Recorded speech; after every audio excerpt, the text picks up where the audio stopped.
আচ্ছা, একটা একই সঙ্গে দুঃসংবাদ এবং সুসংবাদ আছে, তো সেটা দিয়ে শুরু করি আর কি। দুঃসংবাদ হচ্ছে যে এই আলাপ আসলে শেষ যিনি করার কথা, শো স্টপার যিনি আর কি, স্নিগ্ধাপা বিশেষ কারণে আসতে পারছেন আর কি। ফলে এই অধম হচ্ছে যে আপনাদের শো স্টপার হচ্ছে আর কি এখন এসে। তো দ্বিতীয় সুসংবাদটা হচ্ছে যে আমি শেষ বক্তা এবং সৈয়দ নিজাম আমাকে এই যে চোখে চোখেও বলতেছেন আর কি যে তুমি তোমার কিন্তু এবার পুরো বক্তব্য দেবা। তো আমি বলছি যে না, পুরো বক্তব্য বোধহয় হবে না, মানে আমি সংক্ষেপে শেষ করবো আর কি। তো আমাদের আরেকটা যেহেতু যে শেষ করছে আর কি, ফলে দুটো খুবই গুরুত্বপূর্ণ ব্যাপার আছে। একটা হচ্ছে যারা আয়োজন করেছেন, আয়োজক রাষ্ট্রগানের কথা অসংখ্য মানে ভীষণভাবে কৃতজ্ঞ আমরা তাদের কাছে, হ্যাঁ, এবং যারা শুনছেন আর কি তাদের কাছে কৃতজ্ঞতা শেষ নেই। তো আমার আলাপের জায়গাটা আসলে পরিচালিত রাজনীতি বা এই কেন্দ্রিক আলাপ। তো আমি আসলে লিটারেলি আপনাদের সাথে কতগুলো হয় না যে কিছু জিনিস জানারও তো থাকে আর কি। একটা বড় অভ্যুত্থান হয়ে গেল, গণ অভ্যুত্থান ভীষণভাবে মানুষের অংশগ্রহণ ইত্যাদি ইত্যাদি, মানে কেন হলো আসলে, কী কারণে মানে ঘটছে। যদি বলি যে এক জায়গায় লিখেছে এরকম যে সর্বময় কর্তৃত্ববাদের পথে যাত্রা, এবং সেই সর্বময় কর্তৃত্ববাদকে মানে এই হয় না যে এটাকে ঠেকাতে গিয়ে বা এটা প্রতিরোধ দাঁড়াতে গিয়ে বা একটা প্রতিরোধের জায়গা থেকে আসলে শেষ পর্যন্ত এই যে অভ্যুত্থানে গিয়ে পৌঁছানো। তো এই যে সর্বময় মানে এই যে কর্তৃত্ববাদী রাষ্ট্র আর কি, সেটা যদি না চান তাহলে চান কি? যদি ওটা ভালো না লাগে তাহলে ভালো লাগে কি? হ্যাঁ, মানে তো মনে হয় অধিকাংশেরই বক্তব্য এরকম হবে যে গণতন্ত্র বা একটা গণতান্ত্রিক রাষ্ট্র চাই না। বাংলাদেশে গণতান্ত্রিক রাষ্ট্র প্রতিষ্ঠার চেষ্টা বা এই যে মানে বারবার মানে এই যে দাঁড়ানো 24-এ, এই দাঁড়ানোটা না নতুন ঘটনা, মানে এটা মানে এর আগেও আপনি দেখবেন বারবারই এই একই ব্যাপার ঘটছে আর কি। হ্যাঁ, যে একটা মানে প্রচণ্ড রকম এটাকে কী বলে যে সহিংস প্রক্রিয়ার ভেতর দিয়ে একজন কর্তৃত্ববাদী শাসকের পতন হচ্ছে, একজন কর্তৃত্ববাদী শাসকের তাকে নামানো হচ্ছে, তারপরে আবার একই গল্প তৈরি হচ্ছে। প্রবলেমটা কোথায়, সমস্যাটা কোন জায়গায় আসলে? আমরা আসলে লোকেট করি মূলত দুইটা জায়গায় সমস্যা। একটা জায়গা হচ্ছে যে যেটাকে বলা হচ্ছে ক্ষমতার হস্তান্তর। একটা গণতান্ত্রিক প্রক্রিয়া খুবই গুরুত্বপূর্ণ বিষয় হচ্ছে ক্ষমতার হস্তান্তরটা হতে হয়। হ্যাঁ, তো ক্ষমতার হস্তান্তরে গিয়ে দেখা যাচ্ছে যে একবার বসেছেন তিনি আর নামছেন না। তো এরপরে ওই যে দড়ি ধরে মারোটান রাজা হবে খান খান, এই গল্পের মধ্যে ঢুকে যাচ্ছে আমরা।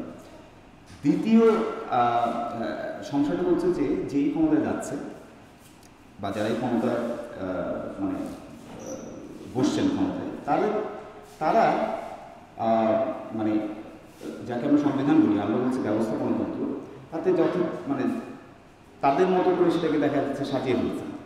হ্যাঁ, রাষ্ট্রীয় পলিসিগুলোকে তাদের মতো করে একভাবে মানে রাষ্ট্রকে তাদের মতো করে পরিচালনা করার চেষ্টা করছেন। এবং সবচেয়ে গুরুত্বপূর্ণ জায়গাটা হচ্ছে যে একটা মানে পরিস্থিতিটা এরকম পর্যায়ে চলে যায় যে আপনার যে মানে উনি যে পরিচয়টা আপনার সামনে এনে হাজির করছেন তার ভিতরে যদি আপনি থাকেন তাহলে ঠিক আছে, তার বাইরে গেলে আপনি মানে মানুষ কিনা সেটা নিয়েই সন্দেহ তৈরি হচ্ছে। এই যে দুটো সমস্যার কেন্দ্রে যদি আপনি যান, মানে আমরা যদি একটু মানে গোড়ায় যাই, গোড়ার সমস্যাটা তাহলে খুঁজে পাওয়া যাচ্ছে যে পরিচয় কেন্দ্রিক। পরিচয় একটা বড় প্রবলেম হয়ে দাঁড়াচ্ছে আমাদের এখানে, পরিচয় কেন্দ্রিক রাজনীতি। তো পরিচয় কেন্দ্রিক রাজনীতি কর্তৃত্ববাদী হয়ে ওঠে কি, বা কেবল কি পরিচয় কেন্দ্রিক রাজনীতি কর্তৃত্ববাদী হয়ে ওঠে, কোনো রাজনীতি হয় না?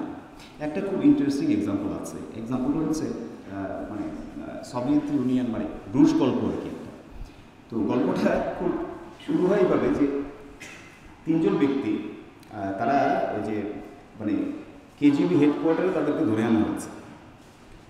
তো কেজিবি হেডকোয়ার্টারে ধরে আনার পরে তারা খুবই কাছামাছি হয়ে বসে আছে এবং নিজেদের মধ্যে আস্তে আস্তে কথা বলছে। তো প্রথম ব্যক্তি বলছে যে আমাকে ধরে আনা হয়েছে কারণ আমি কার্ল ব্র্যাডিকের সমালোচনা করছি।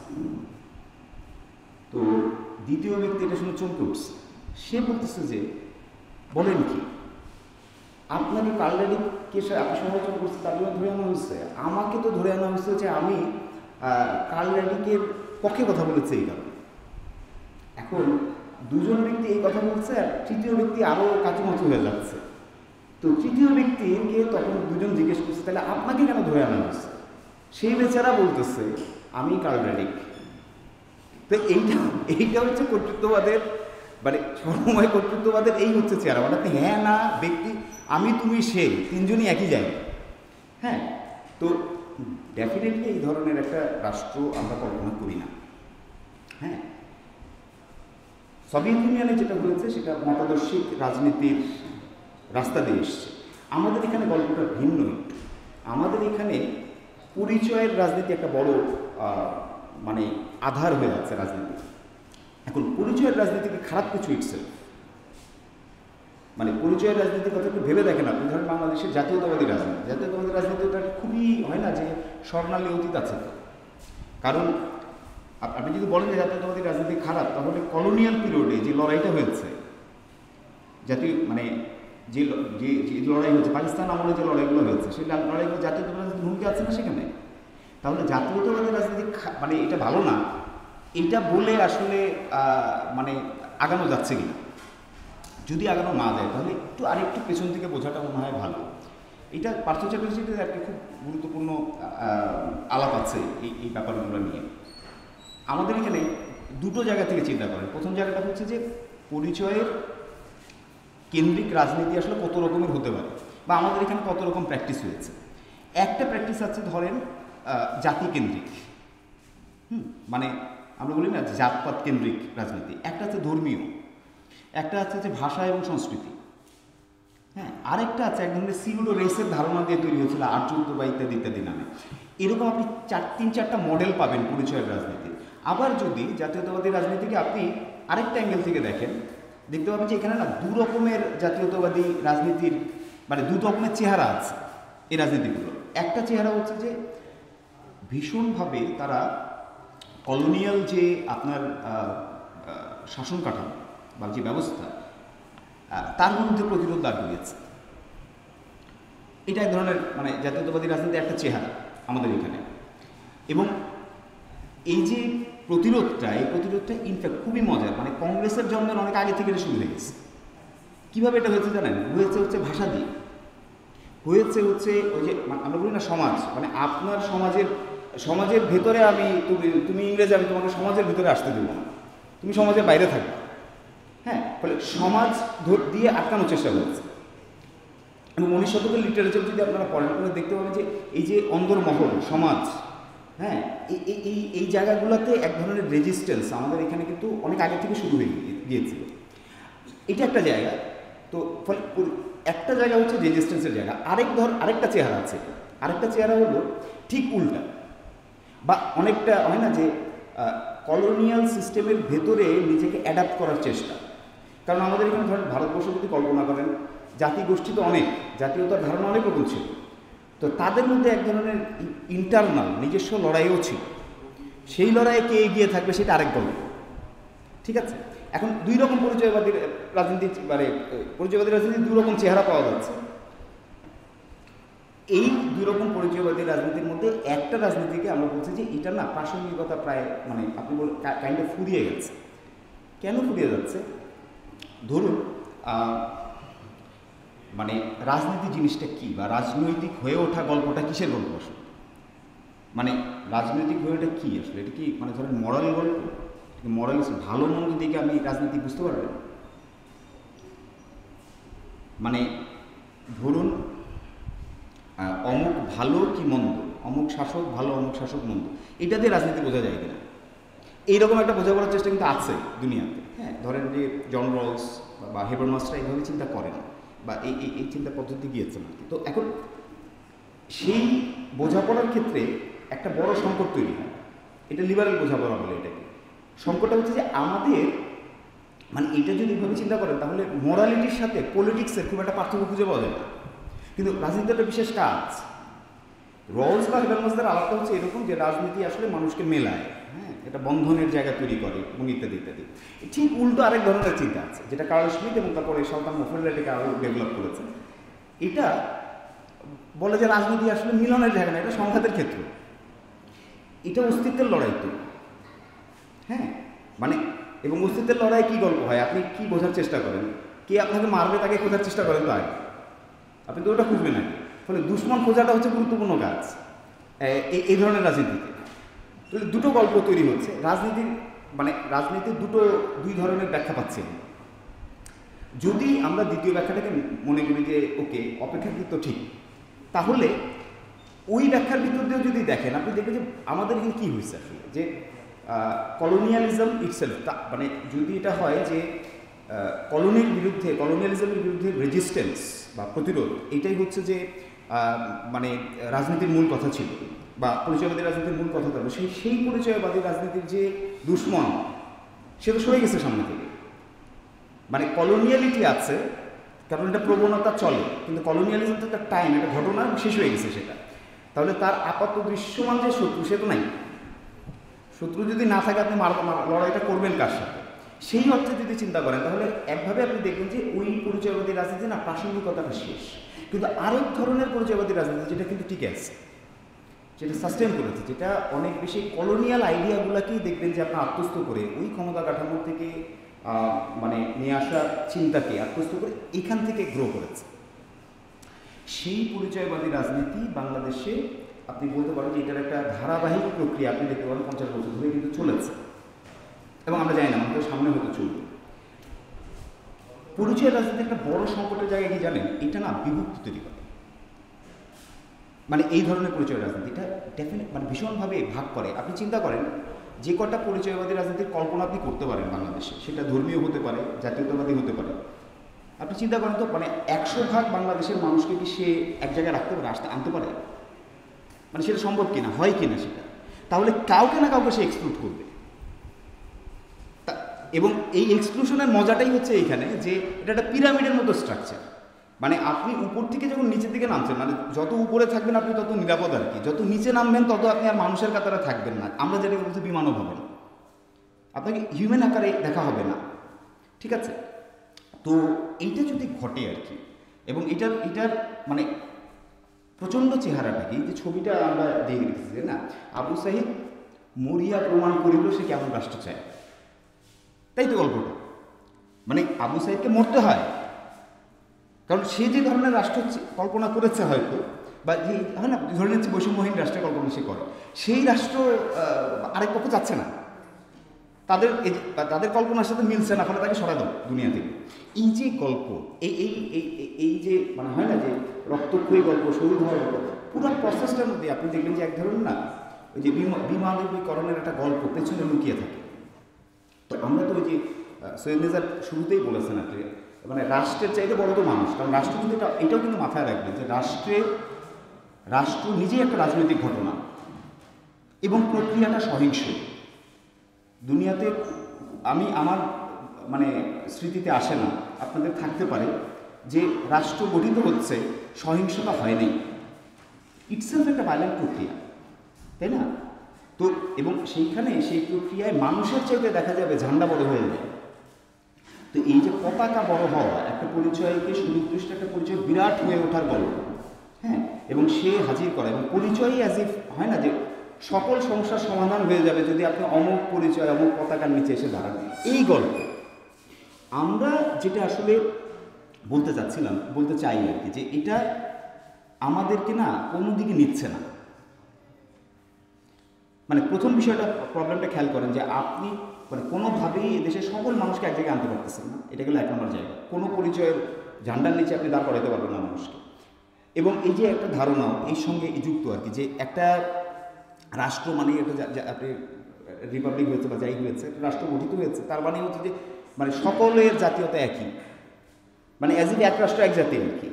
একটা রাষ্ট্রের মধ্যে বহু জাতি থাকতে পারে, একটা রাষ্ট্রের মধ্যে বহু মতাদর্শের মানুষ থাকতে পারে, এদেরকে আপনি এক জায়গায় আনবেন কীভাবে? এইটাই আসলে ওই যে গণতান্ত্রিক প্রক্রিয়ার না মূল জায়গা। এবং এখানে প্রধান অন্তরায়টা হয়ে ওঠে কি জানেন, এই যে আপনার এই যে পরিচয়ের রাজনীতির নাম করে পরিচয়কেই সামনে রেখে, হ্যাঁ, যে একটা সুনির্দিষ্ট পরিচয়ে যদি আমরা প্রতিষ্ঠিত হয়ে যাই তাহলে সব কিছু ঠিক হয়ে যাবে, এই গল্প। তো আমরা বলছি এটা একটা ফাঁপা আওয়াজ, আসলে এটা হয় না কখনো, এটা ফাঁকা শব্দ। তো যদি সেটা না হয় তাহলে গল্পটা কি এই যে তাহলে পরিচয়ের রাজনীতি নাই, মানে বাদ দিয়ে দিলাম, তাহলে হয় না যে সকল সমস্যার, বাংলাদেশের সকল রাজনৈতিক সমস্যার সমাধান হয়ে যাবে? আমরা বলছি সেটাও না। কেন না জানেন? কারণ এখানে দুটো গল্প আছে। একটা গল্প হচ্ছে যে ইটসেলফ পলিটিক্স যদি একটা ভায়োলেন্ট প্রক্রিয়া হয়, এটা যদি একটা ধরেন না সহিংস, মানে সংঘাত, এই জিনিসটা তো অনেক রকম হয়। চিন্তার সংঘাত আছে না, মানে হয়তো আমরা কি হয় যে মাঠের সংঘর্ষ হয়তো আমরা কমিয়ে আনতে পারি, কিন্তু চিন্তার সংঘাত আছে তো, বা অন্যরকম সংঘাত আছে তো, ভাবনার সংঘাত, মানে বা ধরেন না ইভেন রুচির সংঘাত, হ্যাঁ, তো সেগুলো তো আছে। তো সংঘাত না আপনি চাইলেই শেষ করে ফেলতে পারবেন না, এটা শেষ হয় না। দ্বন্দ্বের, ইভেন সমাজ থেকে আপনি দ্বন্দ্ব মিটিয়ে ফেলতে পারবেন না। তো আমরা ঠিক পরিচয়োত্তর রাজনীতি বলতে দ্বন্দ্ব মিটিয়ে ফেলার গল্প বলছি না যে সকল দ্বন্দ্ব মিটে যাবে। আমরা এটাও বলছি না যে পরিচয়বাদী রাজনীতি বাংলাদেশে করা যাবে না, বা এটা ঠিক মানে একেবারেই বাদ দিয়ে দিতে হবে বা এখান থেকে বেরোয় আসতে হবে না, তাও না। গল্পটা হচ্ছে অভিমুখটা বদলানো। এমন একটা সমস্যা নিয়ে যদি আমরা বসে থাকি যে সমস্যার আসলে কোনো ওই অর্থে মানে অপরকে নাই করে দেওয়া ছাড়া যার কোনো সমাধান নেই, সেই সমস্যার আপনি কোনোদিন সমাধান করতে পারবেন না। তাহলে কি হতে পারে? সেটা হচ্ছে পরিচয়ের গল্পটাকে, পরিচয়ের রাজনীতির যে আপনার মানে এই যে পরিচয় একটা বড় মূল জায়গা হয়ে ওঠা, পরিচয় ঠিক হয়ে গেলে সব কিছু ঠিক হয়ে যাবে, এই গল্প থেকে সরে আসা। এবং রাজনীতিটা অনেক বেশি, মানে পরিচয় অবশ্যই থাকবে, হয়তো পেছনে থাকবে, কিন্তু মূল লক্ষ্যগুলো, মানে রাজনীতির মূল জায়গাটা হওয়া উচিত, দ্বন্দ্বের মূল জায়গাটা হওয়া উচিত আসলে ধরেন নীতি প্রশ্নে, রাষ্ট্রের গঠন প্রশ্নে, ব্যবস্থাপনা কেমন হবে সেই প্রশ্নে, মানে কি বলে যে আপনার অধিকারের প্রশ্নে, জান ও জবানের প্রশ্নে, এই শব্দগুলো আমরা খুবই পরিচিত আর কি। হ্যাঁ, তো এরকম অসংখ্য প্রশ্নে, বাংলাদেশে তো অসংখ্য সমস্যা আছে, তাই না? তো এই অসংখ্য প্রশ্নের জায়গা থেকে আমার কাছে মনে হয় যে মানে আমরা মনে করেছি যে ওইখান থেকে পরিচয়োত্তর হওয়া দরকার। অর্থাৎ পরিচয়কে প্রায়র না করে যদি ব্যাপারটাকে অন্যভাবে চিন্তা করা যায়, হ্যাঁ, ওই চিন্তাটাই হচ্ছে আমাদের কাছে বাংলাদেশের পরিচয়োত্তর রাজনীতির জায়গা। আর আরেকটা কথা আমরা একটু, মানে আমি জাস্ট সূত্র ধরিয়ে শেষ করব, এই চিন্তাটা না এটা এক ধরনের বিকাশের পর্যায়ে আছে, আমি শুধু অল্প একটু আলাপ করে দিই। আচ্ছা, পরিচয়ের রাজনীতি ধরেন এটা অপারেট করে কেমনে, বা ধরেন বাংলাদেশের রাজনীতি ইটসেলফ অপারেট করে কেমনে? একটা খুব ক্রুশিয়াল প্রশ্ন হতে পারে যে বাংলাদেশের পার্টিকুলার কিছু রাজনৈতিক দল ধরেন তারা অনেক বেশি পপুলার, বা তারা রাষ্ট্র গঠনের ক্ষেত্রে এগিয়ে থাকে সবসময়। কিছু দল আছে যারা পারে না, অনেক বছর ধরে কাছাকাছি সময় রাজনীতি করার পরেও দেখা যাচ্ছে যে তারা অগ্রসর হতে পারছে না। এটা না মানে আমাদের একটু তলিয়ে অন্যভাবে চিন্তা করতে হবে যে পরিচয় মানে এই আমাদের দেশের রাজনৈতিক কাঠামোর স্ট্রাকচারটা এটা নিচে কিভাবে অপারেট করে, কাজ করে। আমি একটা ছোট্ট এক্সাম্পল দিয়ে শেষ করে দিই। চিন্তা করে দেখেন তো, যে লোকটা হচ্ছে যে একটা ধরেন রাস্তায় দোকান দিয়ে বসেছে, তার বসাটা হয়তো এই দোকান দিয়ে বসাটাই অবৈধ, মানে এটা সিটি কর্পোরেশন ধরেন অ্যালাউই করছে না, কিন্তু সে বসেছে। এই যে দোকানদার, এই দোকানদার কোনো একটা বিশেষ রাজনৈতিক দলের বা একাধিক রাজনৈতিক দলের মিছিলে সবার সামনে থাকছেন ধরে নিচ্ছে, হ্যাঁ। এই যে দোকানদার এখানে যাচ্ছেন, এই রাজনীতির মানে সঙ্গে যুক্ত হচ্ছেন, এটা একটা ভিন্ন ধরনের সম্পর্ক। এই সম্পর্কের সূত্রটা আমার মনে হয় আমাদের খুঁজে দেখা দরকার, যে কেন তিনি সেখানে যান, কী কারণে। তো আমি একটা ছোট্ট কথা বলি, আমি বলি যে মানে এক ধরনের প্রেষণার রাজনীতি আর কি, ইনসেন্টিভ। হ্যাঁ, তো আমাদের দেশে যেটা হয়, রাজনৈতিক কাঠামোটা যেভাবে গড়ে ওঠে এবং যেভাবে একটা দল গ্রো করে, বেড়ে ওঠে, মানে তার মানে বৃদ্ধি ঘটে, এর সঙ্গে না ইনসেন্টিভের খুব ঘনিষ্ঠ সম্পর্ক আছে, প্রেষণার একটা ঘনিষ্ঠ সম্পর্ক আছে। এবং প্রেষণাটা কিন্তু নানা মাত্রায় হয়। সকল শ্রেণীর পেশার মানুষকে একরকমভাবে প্রেষণার মধ্যে থাকেন না, তারা এক এক রকমের প্রেষণা আপনি দেখতে পাবেন যে আছে। হ্যাঁ, কিছু বাড়তি পাওয়ার ব্যাপার আছে, এবং সেই বাড়তি পাওয়াটা হয় না যে ফর্মাল রাস্তা দিয়ে হয় না, হয় ইনফর্মাল রাস্তা দিয়ে। আমি বোঝাতে পারছি। তো ফলে এই দুটো জায়গায় আমার মানে আমরা মনে করি যে অ্যাড্রেস করা এই সময় জরুরি রাজনীতির প্রসঙ্গে। একটা হচ্ছে যে পরিচয়োত্তর রাজনীতি যদি গঠিত হতে হয় তাহলে তার ক্ষেত্রে মানে পরিচয় রাজনীতি যদি সমস্যা হয় তাহলে পরিচয়োত্তর রাজনীতিতে আমরা যাবো, তাহলে কীভাবে যাবো? হ্যাঁ, এবং সেই কায়দাটা অবশ্যই এরকম হলে মুশকিল যে রাজনীতি থাকবে না, হ্যাঁ, বা দ্বন্দ্ব বলে কিছু থাকবে না, এটা ঘটেই না, এটা পুরো ইউটিপিক আইডিয়া হয়ে যাবে। আর দ্বিতীয় ব্যাপার হচ্ছে যে অপারেট করে কীভাবে। তো আমি আসলে আমার আলাপটা এখানে শেষ করবো আজকে। তো আবারও আপনাদের সবাইকে কৃতজ্ঞতা এখানে আজকে সমবেত হওয়ার জন্য, অসংখ্য ধন্যবাদ। আর সকলে ভালো থাকবেন।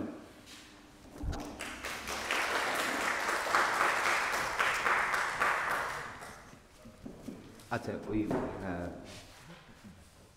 চমৎকার প্রশ্ন আর কি, কিন্তু এটা কি খেয়াল করেছেন যে ধরেন 5 তারিখের পরে লিটারেট আমি ঠিক 8 তারিখ পর্যন্ত না স্যার, 8 তারিখ পর্যন্ত মানে সরকার ছিল না, না সেরকম একটা পরিস্থিতি ছিল, অনেক কিছু ঘটতে পারত, ঘটেছে। এখান থেকে আপনি একটা অন্য ইঙ্গিত পাবেন, ঘটলো না কেন? মানুষ রাস্তায় দাঁড়িয়েছে, মানুষ নিজের জানমালের সুরক্ষা, পাশের মানুষরা জানমালের সুরক্ষা, মানুষ দাঁড়িয়ে মন্দির পাহারা দিয়েছে, মসজিদ পাহারা দিয়েছে। এইটা একটা ওই এই শক্তিটা বলে আর কি, যে আপনার মানুষ না কোনো জিনিসগুলোকে সম্ভবত রিড করে না। আপনি বলছেন সাধারণ মানুষ বোঝেন, আমার ধারণা বোঝে, আমার ধারণা সাধারণ মানুষগুলো ভালোই বোঝে। হ্যাঁ, কারণ তারা, আমি আপনি এটাকে তাত্ত্বিকভাবে বোঝার চেষ্টা করি, তারা প্রত্যেক দিন এগুলো দিতে যায়। আমি কি বোঝাতে পারছি? মানে আমার বরঞ্চ ওই জিজ্ঞাসাটা একদম মানে আমার ওই জায়গাটা, প্রস্তাবনার জায়গাটা একদম অন্য জায়গা থেকে। সেটা হচ্ছে যে মানে আরও বেশি তাদের কাছ থেকে শেখা দরকার, তারা এগুলো মোকাবেলা করে কী করে, বুঝতে পারছেন? আচ্ছা, দ্বিতীয় যে জায়গাটা সেটা হচ্ছে যে এই কারণেই পরিচয়িত রাজনীতির আওয়াজটা ওঠানো হচ্ছে, মানে মানে বলছি আমরা আর কি। হ্যাঁ, কারণটা হচ্ছে যে এই যে বললাম আপনি নিজেও এটা মানে চিহ্নিত করলেন যে কী হয় ঘটনা, মানে আপনি পারবেন না একটা ছাতার অধীনে আনতে, তাই না? একটা সুনির্দিষ্ট পরিচয়ের অধীনে আনতে সম্ভব না তো এটা। তাহলে এটা চেষ্টা হচ্ছে কেন, বারবার করা হচ্ছে কেন? তো তার পেছনে ওই যে আমি বললাম যে আরেকটা নতুন কিছু আমাদেরকে দেখতে পারতে হবে আর কি, যে এখানে একটা ইনফর্মাল ইকোনমির খেলা আছে, বা এখানে একটা অন্যরকম একটা অভিযাত্রা আছে, হ্যাঁ, যার ভেতর দিয়ে পুরো জিনিসটা মানে চলতে থাকে। হ্যাঁ, তো এইটা একটু ওই যে বোঝার বিষয় আছে। দ্বিতীয় ব্যাপার হচ্ছে যে পরিচয়িত রাজনীতির আওয়াজটাই কিন্তু মানে কথাটা বলাই কিন্তু ওই জায়গা থেকে, কারণ এটা আমাকে আর হেল্প করছে না। মানে কোনো একটা সুনির্দিষ্ট পরিচয়, এবং আমি আবারও বলছি কিন্তু পরিচয় এর আগেও বলেছি যে মানে হয় পরিচয় নাই করে দেওয়া কিন্তু সমাধান না, বা এটা থাকবেই না, হ্যাঁ, একেবারে আপনি গায়েব করে দেবেন, এটা সম্ভাবনা ইয়েও না, মানে এটা লজিক্যাল না আর কি ভাবে চিন্তা করা। কিন্তু যেটা সম্ভব সেটা হচ্ছে অভিমুখটা ঘোরানো সম্ভব। মানে আমি আপনি কী নিয়ে সমাধানে আসতে পারি আসলে। হ্যাঁ, ধরেন মানে আমরা একদম ছোট্ট একটা সিম্পল এক্সাম্পলে আসি, যে ধরেন আমরা সবাই মিলে বসে ঠিক করলাম যে আপনাদের যে ক্যান্টিন আছে সেই ক্যান্টিনে ইয়ে কত হবে, মানে ধরুন যে খাবারের দাম কত হবে, এটা নিয়ে সমাধান আসা যায় কিন্তু, কারণ এটা খুবই হয় না লিভিং প্রবলেম, সবার সাথে আলোচনা করে তারপরে একটা ঠিক হয় না, এটা করি তো আমরা এই ব্যাপারগুলো। তো এগুলো না মানে অনেক কিছু আছে যেটা সমাধান আসলে হতে পারে, সমঝোতার ভিতর দিয়ে হওয়া সম্ভব। দ্বন্দ্ব থাকবে, দ্বন্দ্বের পরে সমঝোতা হবে, কিন্তু আপনি যখন পার্টিকুলারলি এটা বলেন যে আমি মানে ওই 2-3টে জাতীয়তাকে মুখোমুখি দাঁড় করায় দেন, তখন এটা কখনো সলিউশনের দিকে যাবে না। মানে একটাই রাস্তা আছে, সেটা হচ্ছে বাকিদেরকে নির্মূল করে দেবো। তো এই রাস্তাটা আমরা দেখেছি আসলে, তাই না? কনসেন্ট্রেশন ক্যাম্পের গল্প আমরা জানি, গুলার গল্প আমরা জানি, হ্যাঁ, আর্কেপিলাগোগুলার গল্প, কীভাবে হয়েছে আসলে বিষয়গুলো। তো এইটা তো মানে আমরা নিশ্চয়ই চাচ্ছি না আসলে, তাই না? তো ওইখান থেকে জায়গাটা তৈরি করা আর কি। এবং এগেন গণতন্ত্রায়ন, যার পক্ষে আসলে এতদিন ধরে লড়াইটা চলছে, আসলে এটা 24-এর গল্প ডেফিনেটলি, কিন্তু শুধু 24-এর গল্প না তো, আসলে পেছনে তো একই গল্প তো চলছে। হ্যাঁ, তো আমার মনে হয় যে এটা একটা খুবই ভালো সময় আসলে, যে হয় না একটা ওই অর্থে ইনক্লুসিভ হওয়া, মানে বাদ দিয়ে ইনক্লুসিভ হওয়া না। হ্যাঁ, যে তুমি তোমার পরিচয় ছেড়ে আসো, আমি আমার পরিচয় ছেড়ে আসি, এটা হবে না।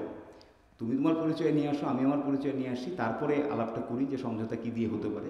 সমস্যাটা পরিচয় হওয়া উচিত না। আমি কি বুঝতে পারছি? আচ্ছা, আমি মনে